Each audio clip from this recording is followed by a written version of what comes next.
Welcome to Walking with Will 2026. It's day 2, and as you can see behind me, it's not the best of weather. Heavy intermittent showers, but what can you do? Breakfast and then crack on. That's what we'll do. Yeah, so here we are, Sao Pedro de Ratis. Let's just... Oh! Yes. And again, the roads that look like paths are roads, so there's cars, so still have to keep my wits about me, but there's some more country walking today. And it's not currently raining, but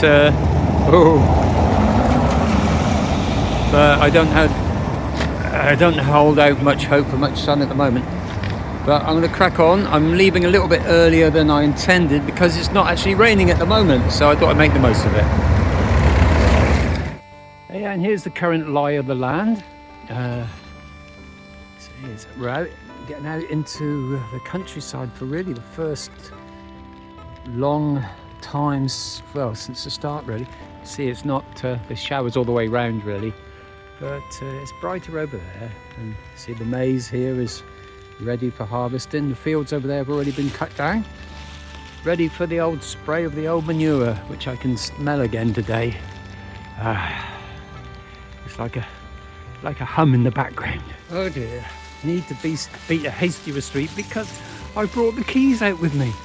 Annabella won't let me back there if I do things like that. Thankfully, it's only gone about 5 minutes. And we are off the cobbles and the tarmac for a while now, entering into a bit of a forest walk now, which makes a nice change. And after yesterday, it's good to see these brightly painted new yellow arrows everywhere now. Overkill. It is a point of interest. I mean, all the guidebooks say, I mean, we're still in August, so don't walk in August. You know, it's too hot. Yeah, it's too hot. You don't want to be walking in August, you'll fry, you know. And, well, it's not. I'm not frying. I might be boiling or something in my own juices, but that's about all. And the biggest threat today is big bloody puddles that I have to try and get across in my non-waterproof shoes. Whereas it says, no, you want to walk in spring, in May. In May it was 34, 35, 36 degrees. You can't believe anything people tell you, can you? No, but this is fine, I'm doing all right. Constant drizzle. And if you're watching this, constant drivel. See what I did there? And here you have the results of where the manure has been spread. It whiffs here. It's an ex-maize field covered with manure slurry. Ah, yes, the joys of the open air. Yes, fresh air. Oh dear. And this is a local rest stop that the local municipal council have provided. Obviously, nobody's stopping here today, but people do this. They leave. I don't know. They do this, and you've got to wonder, you know, what this is all about really when you see shit like spoons. You know, is this some offering to the gods? The gods probably eat with their hands, they don't need a spoon.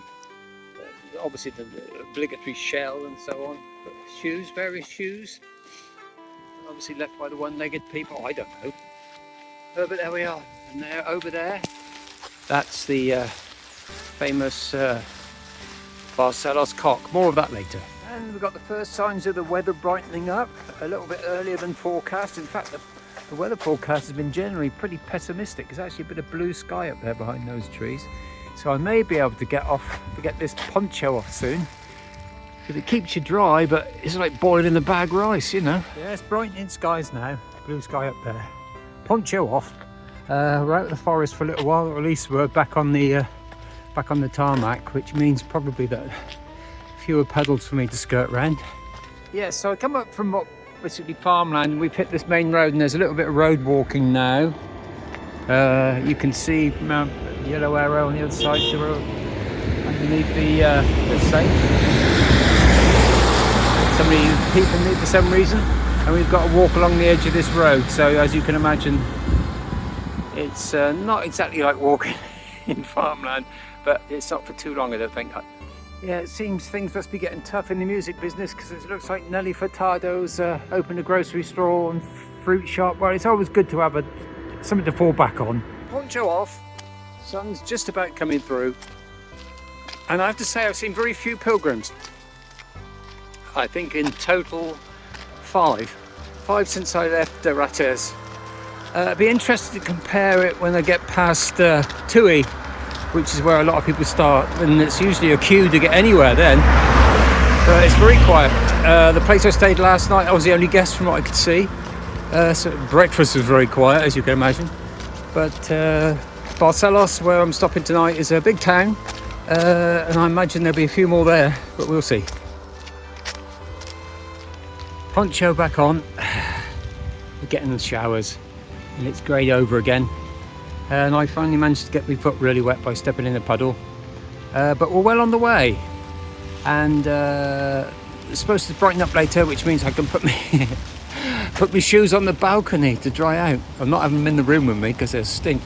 But yeah, we're getting there now. I think probably another hour and a bit and be at the destination in Barcelos. And off the road now, and heading up into a little bit of a forest section again, which is great to get away from that traffic. That was a little bit dicey.